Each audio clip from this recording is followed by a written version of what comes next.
Estamos de volta, segundo bloco do Antenados na Geral. Estamos falando um pouco sobre a vida cristã e a vida emocional. O quanto disso é espiritual, ou simplesmente clínico e emocional, é normal para todas as pessoas. E como às vezes também lidar com a culpa de entendermos que nós nascemos de novo em Cristo e não podemos ter, por exemplo, depressão. Depressão é algo do diabo. A gente já ouviu isso por muito tempo e acabamos de ver com um pastor que também é psicólogo e trabalha com isso. André, às vezes é condições clínicas, a gente falou até condição biológica, toma um remédio e melhora. Sabe uma coisa que é muito boa para isso? É a cruz. E de vez em quando pegar um cineminha. Que tal a gente juntar os dois? Tem um novo filme chamado Você Acredita? Um filme cristão dos mesmos criadores de Deus Não Está Morto, que estreia hoje, dia 3 de setembro, nos cinemas de todo o Brasil. Veja só o trailer.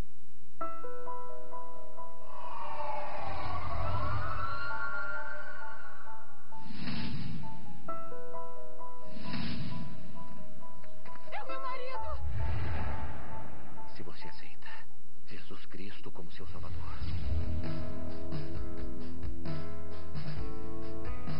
pelo jeito ela não se importa em ser salva ou não.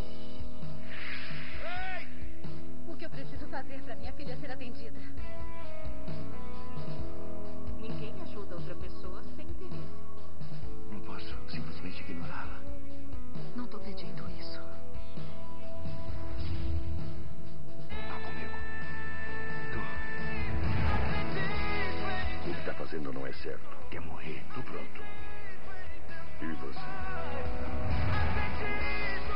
Dizem que você é Deus. Por favor, não mostre. Eu já estive onde você está indo, mas você tem que escolher. Dar o primeiro passo que vai mudar a sua vida. Para, polícia! Para o caminhão!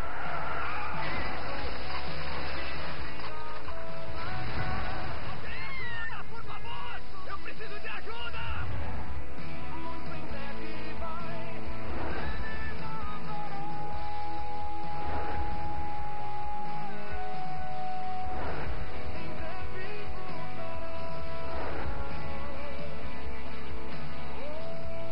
Mas o que a cruz realmente significa? Não é apenas um símbolo. Ela é o caminho, é a verdade.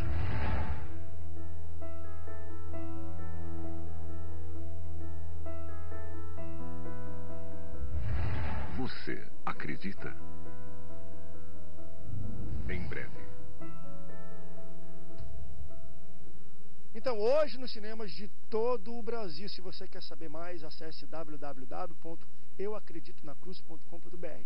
É muito importante, gente, para ter continuidade desse filme estar no cinema e cartaz nos cinemas, que a primeira semana tenha pelo menos 70% de lotação. Então a gente tem que ir esta semana. Dia 3 até a próxima quinta-feira nós temos que estar lá nos cinemas. Leve seu amigo que não é crente, que às vezes tem dificuldade de ir para a igreja, leva ele para assistir esse filme. É muito tocante, muito evangelístico e acho que você vai sair chorando de lá. E não é porque você está com depressão, não, é porque o filme é muito bom mesmo. Deixa eu voltar para cá e ouvir vocês agora na esquerda. Vocês entendem problemas, doenças da alma como uma condição emocional ou uma condição espiritual? Ou os dois? O problema é quando a gente começa a criar super-homem dentro da igreja. A gente fez isso. Por muito tempo a gente criou Superman evangélico ou então Mulher Maravilha gospel. Você vai vir para Jesus e teus problemas vão ser resolvidos num passo de mágica. E a cabeça desse cara que está arrebentada a vida inteira, levantou a mão, o problema da salvação está resolvido. E a cabeça? Eu vou falar para ele, não, você não pode ter isso. Sim, lute para resolver.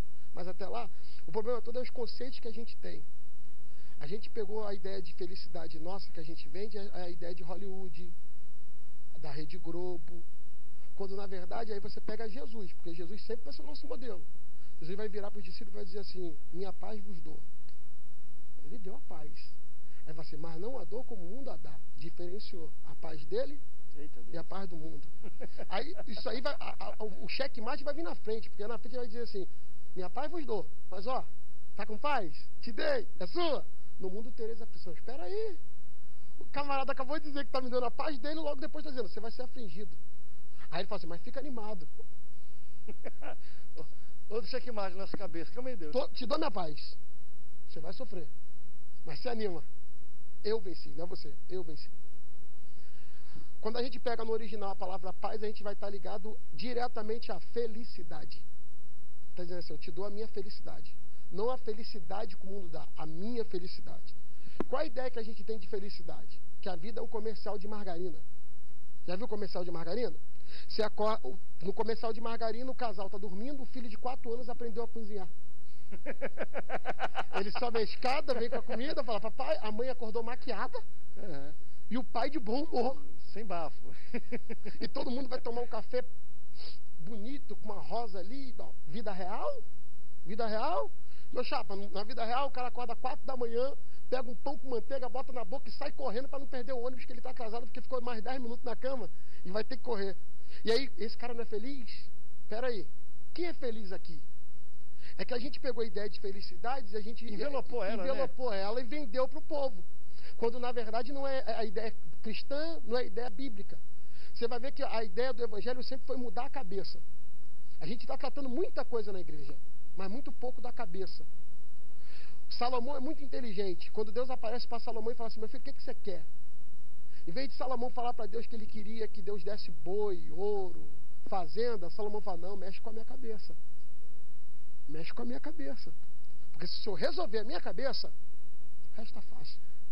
Deixa eu levantar uma questão muito interessante, e eu concordo contigo, mas também isso traz alguns tipos de perigo. Por exemplo, hoje talvez o grande talvez volume de procura de pessoas nas igrejas não necessariamente é atrás de salvação. Se for perguntar para a pessoa, o que você veio aqui na igreja? Você veio buscar o quê? Geralmente está ligado com questões emocionais. Eu vim buscar a felicidade, a alegria. Claro que você pode atrelar isso um pouco à salvação, à paz interior, que sabe que, olha, embora eu vou sofrer aqui, eu sei que eu estarei com Deus. Tudo bem, mas muitas das pessoas procuram questões de curas espirituais. E quando elas procuram isso, elas acham. E eu não estou criticando igreja A, B ou C, mas, por exemplo, tem uma igreja que todos nós conhecemos, que tem como seu slogan, pare de sofrer.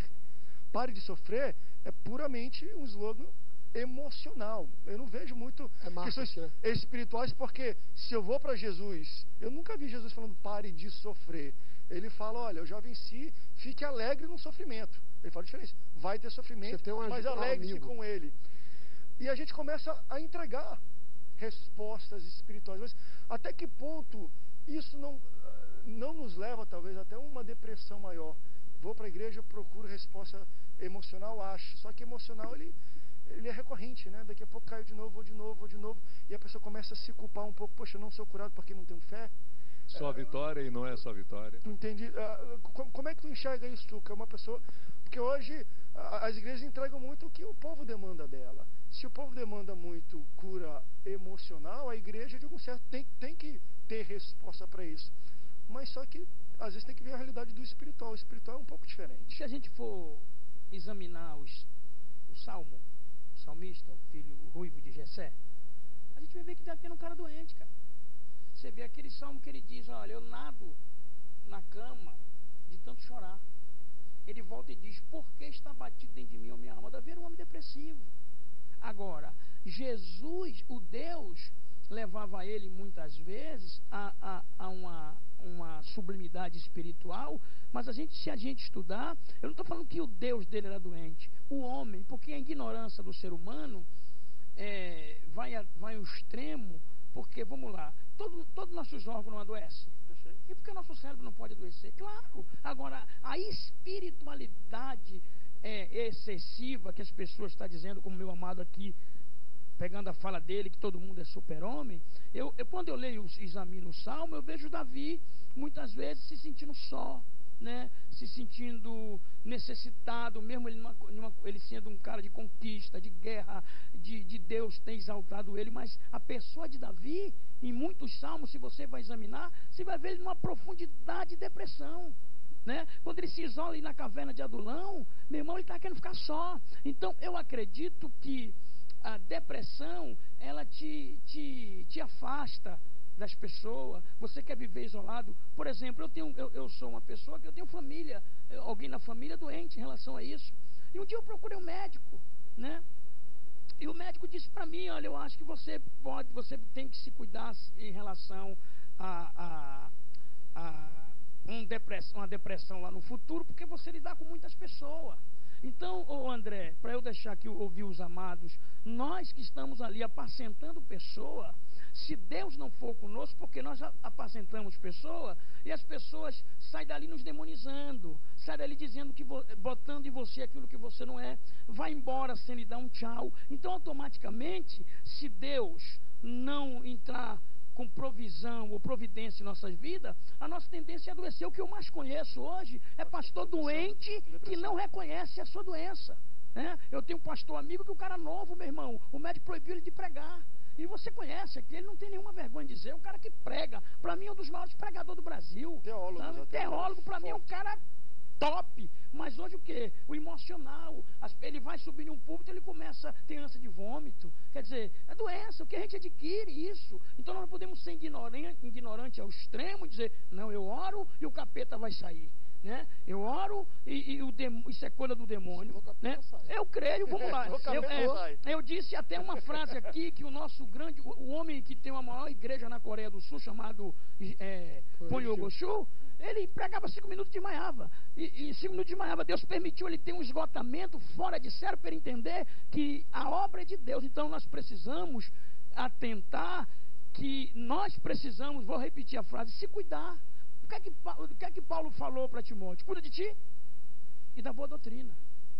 Porque tem pessoas querendo ser o super-homem, o papa da igreja, o professor da igreja, o homem que batiza, o homem que cura, o homem que faz casamento. Mas sabe, pastor, e eu concordo contigo, e eu acho essa questão de super-homem, e é engraçado, uma vez eu vi um pastor falando o seguinte: Deus, ele sempre obedece e atende a sua palavra, ou seja, aquilo que ele fala. Ele nunca vai de conta aquilo que ele fala. Ele fala, é por isso que ele fala pouco. Muita gente fala, para ele não falar muita coisa, ele tem que se restringir pelo que ele fala.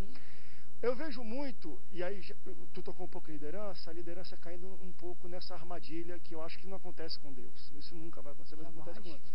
De talvez falar algo e colocar doutrinas e ensinamentos para o seu povo, e quando ele se ver dentro dessa condição, ele fala, caramba, como é que eu falo que ele vai vencer, que ele vai crescer, que ele não vai adoecer, e eu estou doente? E às vezes o cara está doente mesmo, e luta e continua, ele não pode mostrar aquilo, e isso só vai piorando. A gente parece que se torna refém das coisas que nós mesmos falamos.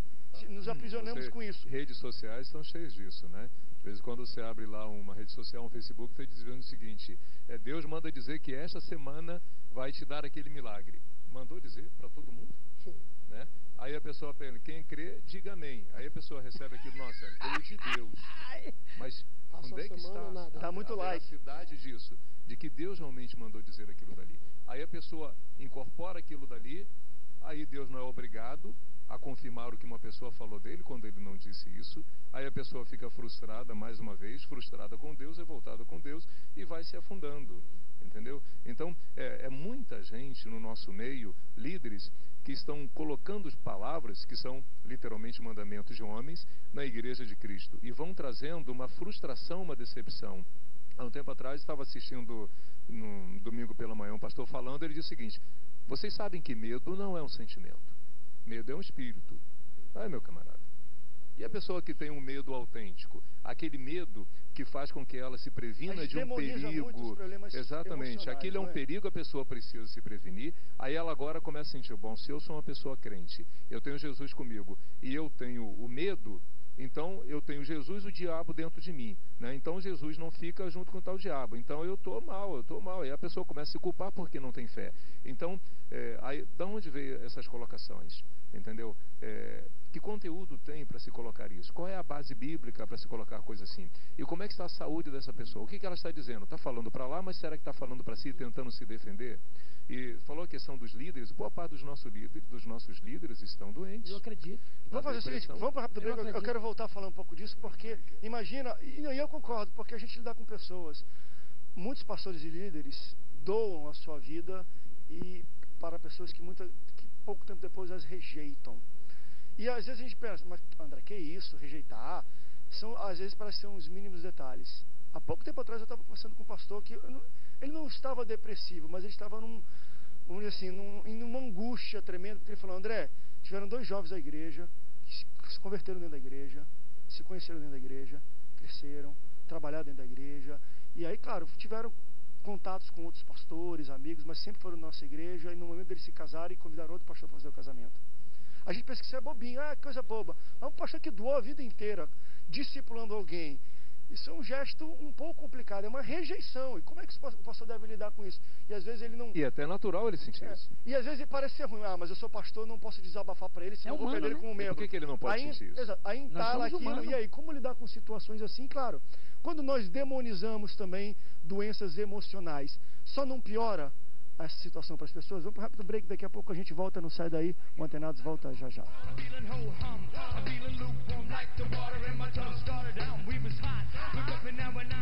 Eu quero mais.